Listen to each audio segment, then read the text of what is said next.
had a good crowd today. We had a great crowd today. Very, very blessed that, number one, the good Lord gave us good weather, and two, we had a great turnout of people out here. It was fantastic. What were they interested in? You know, I think a number of different items. I mean, with what we're looking at going into the 2026 growing season, because yes, we haven't harvested 2025 yet, but we're already thinking about 2026, and we're wanting to understand, what we have out in the field today and how that's going to affect our overall economics going into the 2026 growing season. So I think a lot of growers come today. We're looking at some of the innovative ideas that we're coming with, that I'm studying on the research farm, that we're studying in some of their own fields of the growers in attendance. And unfortunately, what concerns me is what I've been in and seen in some of the fields here lately. The corn crop went on overdrive there for the last 3 or 4 weeks. I'm a big fellow myself, and those hot temperatures take me down a notch. And usually my relief is to get in the house at night and get to the air conditioning. Well, guess what our corn plants don't have the luxury of doing, is shutting down at night when it's still 70, 75 degrees at night. And we start up first thing in the morning when pollen's starting to shed and it's already in the 80s. And that's making it tough on the crop. Well, do you think yields are below what USDA thinks, or at least farmers in the first go-around think it might be? I think from what I've seen, and I've been in a lot of corn here lately. I was in a lot of corn this weekend just preparing for our event. There's a lot of variability out there. Nobody wants to make the claim, or is it less or is it more? Am I concerned? Yeah, I wouldn't. If I wasn't concerned,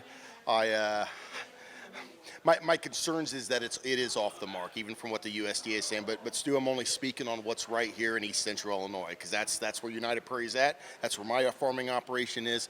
What I'm noticing is some planting date separations, and how that correlated when pollination was happening. Yeah, so it seems like we got, there's some of that corn planted in that mid-April time frame. It was struggling maybe a little bit more than the late April. But even late April was struggling a little bit than what I was seeing on that first week and a half into May when we were planting. Okay, so early corn may have escaped, late corn may have escaped. I think early corn might be the most influenced potentially from what I'm seeing. So did not escape has probably been the most affected. The later the planting seems like the little better that we were getting based on what I was seeing. Again, from the corn crop, you switch gears into a bean crop. As the old saying, we all say we got to have those August rains, and that's true to this day. Our bean crop looks pretty gosh darn good right now. I'm really excited what's out there. I hope we can finish strong. Now, are these big beans? Are they 4 beans? What are we looking at as far as the bean crop? Obviously, bean size hasn't been determined yet, from what the size of the beans in there. But what I am seeing from pod development, I would say from what I saw last year, I'm seeing more 4 bean pods. What does that mean? Take that with a grain of salt. What I see more of anything is I see a lot of nodes on the plants, and I see a lot of branching depending on the spacing that you're putting stuff in. And I'm doing an interview. That was my dad.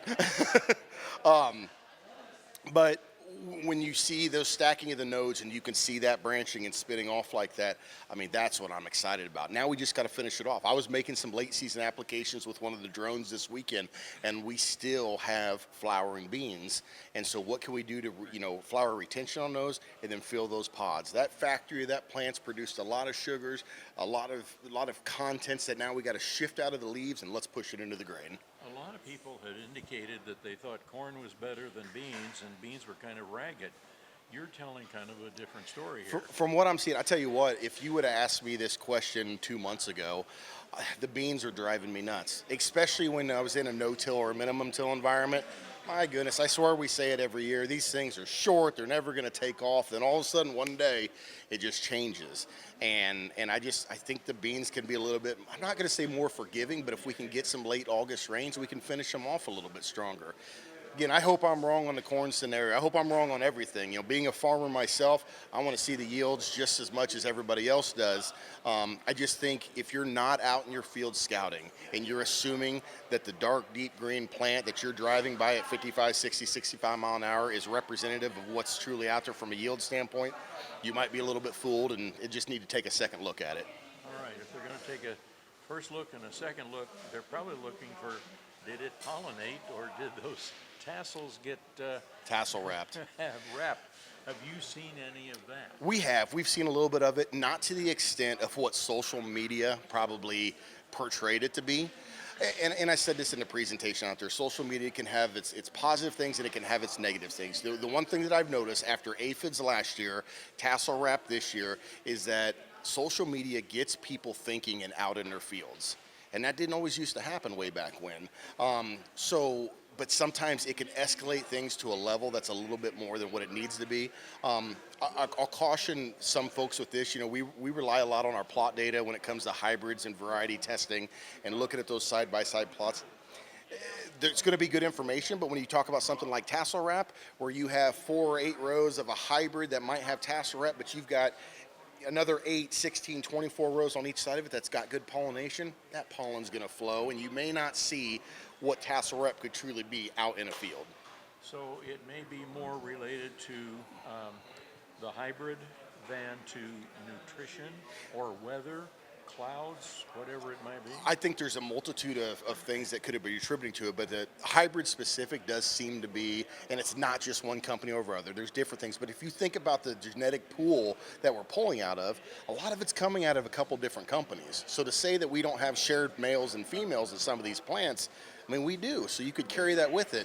Someone asked a good question out there. They said, what's the influence during the high heat of when the leaves are rolled up during the day and that plant's, it's its natural defense mechanism. Well, that doesn't help things. When the tassel's trying to push the leaf out, yet the leaf is still curled up because of its heat stress induced, that kind of compounds the issue. So is it tassel wrap or is it the plant trying to protect itself? Probably a little bit of a combination of both. Go ahead.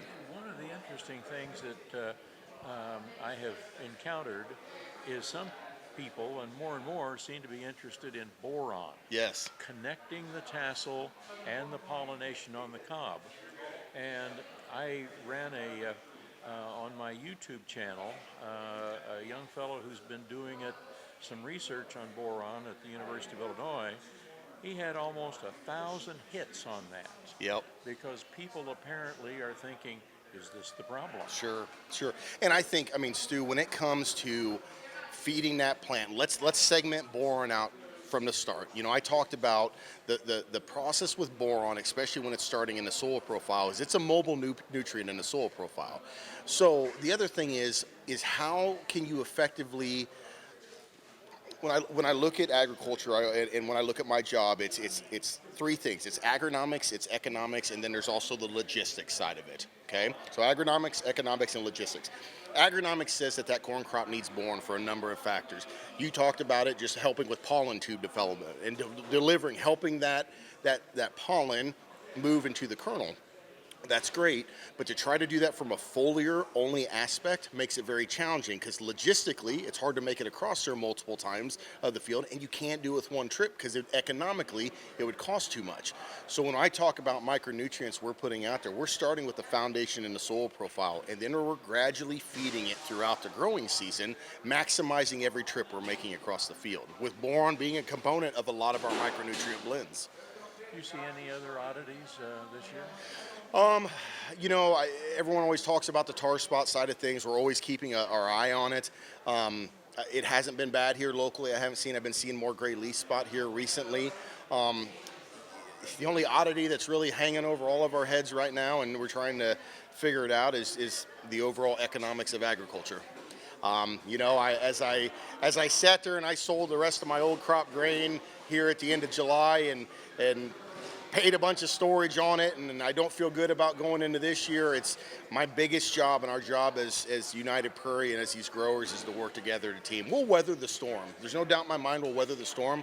We just might have to take some different paths to get through the channel of the storm. And that's what this research is all about, is trying to help those guys navigate and help ourselves navigate as an organization.